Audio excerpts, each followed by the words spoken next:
Let's talk about the newest map coming to Dead by Daylight, the Shattered Square. Or as I like to call it, we're saving the actual castle map for a more interesting chapter. So what's the deal with this discount castle map? Is it good? Is it bad? Well, to start, it's different. And what I mean by that is that if you look at Behavior's most recent maps, balance-wise, they are laughably bad. Garden of Joy, the RPD reworks, the Eyrie of Crows, you name it. However, as badly balanced as they are, there's not really any denying that they're very good looking maps. Now, the interesting thing about the Shattered Square is that it's not really an unbalanced map, but it is ugly. Like, the visual effects alone will actually hurt your eyeballs. I'm going to get a bit conspiratorial now, but it makes me believe that Behavior's most recent maps have been mostly created by their art team, and then the balance team is going in afterwards and trying to balance it to some degree. But Behavior has gotten so much criticism on their recent map design that it looks like the balance team made the new Shattered Square map, and then the art team came in afterwards this time and just slapped some paint on it. That's at least the vibe I'm getting from this new map. This orangish reddish mist is not only ugly, but it makes scratch marks really hard to see. I would imagine that it's nearly impossible for colorblind players to be able to distinguish between them at all. The new palette design also blends in so much that I had a very hard time seeing them. Add to that the time of day is evening, which adds even more nasty orangish red to the map. So long story short, it's ugly enough that it actually affects the gameplay negatively.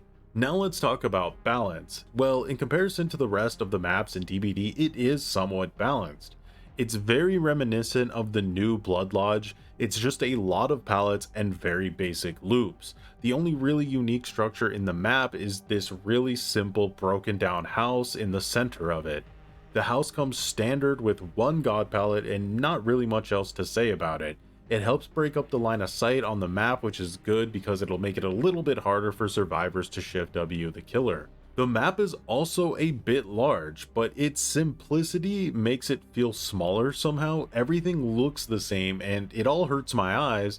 For comparison, it's larger than Fractured Cowshed, which is the worst killer map in the game statistically, but it's smaller than Sheltered Woods, so that gives you an idea of how much map layout actually means in comparison to just flat out map size. It's definitely not the whole story. I've said this before, but DBD desperately needs more interactive maps. Elevators, conveyor belts, breakable glass windows for survivors, trapdoors, basically anything that's not just these static maps. There is so much potential for interesting interactions between all the players that is just being thrown out the window because of these stale and frustrating designs. Map design really is the biggest problem in the game, and I hope at some point we really start just getting a flood of really great maps, because it's the thing that will take the game to the next level. I always want to say nice things, and I really do enjoy playing the Knight, and I hope his issues are somehow addressed before launch,